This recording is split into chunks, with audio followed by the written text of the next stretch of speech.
Bonjour, on attaque la dernière ligne droite de ce championnat de première division qui compte, je vous le rappelle, 26 journées. La 22e se dispute ce week-end avec les Marsouins de Saint-Leu, les leaders actuels de ce championnat qui jouent cet après-midi contre la Saint-Pierroise.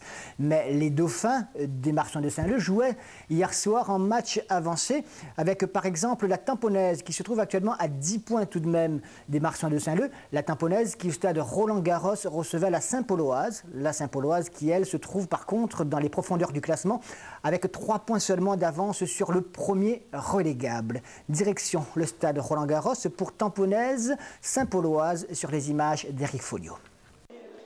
Jimmy l'enclume en blanc, le capitaine tamponnais, face au bleu Jean-Pierre Pilor, celui donc de la Saint-Pauloise, pour un match quelque peu déséquilibré peut-être sur le papier en regardant le classement des deux formations.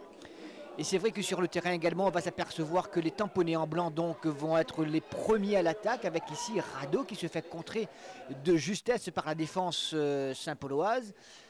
Les tamponnés continuent d'attaquer avec toujours un Rado, un appel de balle de Eric Faro qui va peut-être tirer directement. Finalement, il veut être trop collectif en voulant jouer sur Berthet.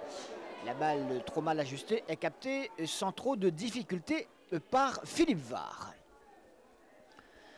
La Tamponnaise donc domine ce début de rencontre avec une nouvelle fois Mohamed Berthet sur le côté gauche et qui va se débarrasser de son adversaire pour finalement se heurter au gardien saint-paulois. Nouvelle attaque, mais cette fois ce sera la bonne. On joue depuis 23 minutes et c'est Rado qui reprend ce renvoi de Philippe Var pour ouvrir le score pour l'équipe de la Tamponnaise qui mène à ce moment-là donc par un but à 0.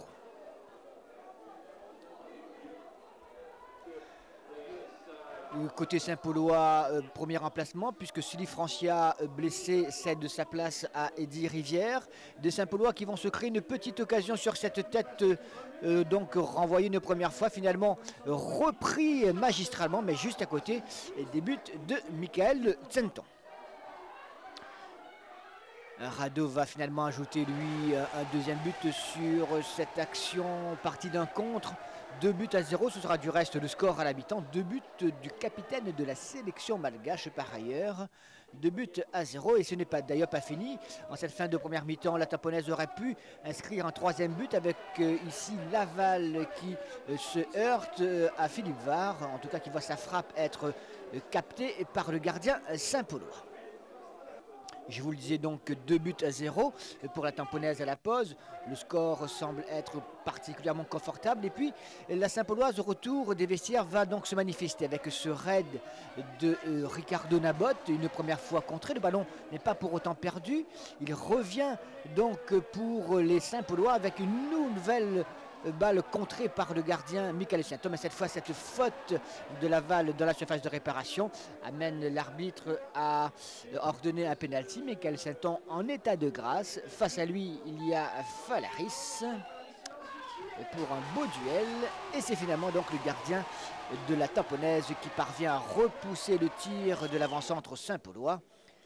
L'infirmerie de la Tamponnaise déjà un peu garnie, avec le bon notamment, encore Robert seulement remplaçant, récupère un nouvel effectif, en l'occurrence Jimmy l'enclume. La Tamponnaise ne se décourage pas, en tout cas ne se déconcentre pas pour autant et se crée d'autres occasions cette fin de match. Philippe Var a beaucoup de travail. La Saint-Pauloise, vous l'avez aperçu au cours de ce résumé, n'a pas eu beaucoup d'occasions à part le pénalty d'ailleurs raté.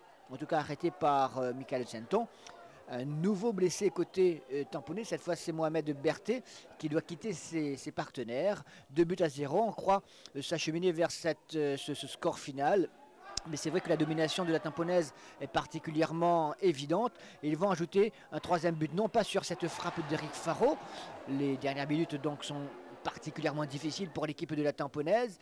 Avec au départ sur cette action Laval, un long centre pour une tête cette fois d'Eric Faro qui trouve les buts de Philippe Var.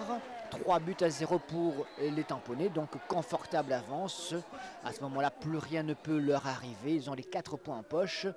Réaction tout de même des Saint-Paulois avec cette faute sur Bastin qui frappe ce coup franc lui-même. Et c'est une belle parade de Michael Sainton sur ce coup de tête de Falaris, ce qui permet donc à la Tamponnaise de conserver ce score de 3-0. Et puis dans les dernières secondes, un 4e but, débordement de Claude Jean-Maurice. Il y a Bacco pour reprendre cette balle une première fois, puis une deuxième.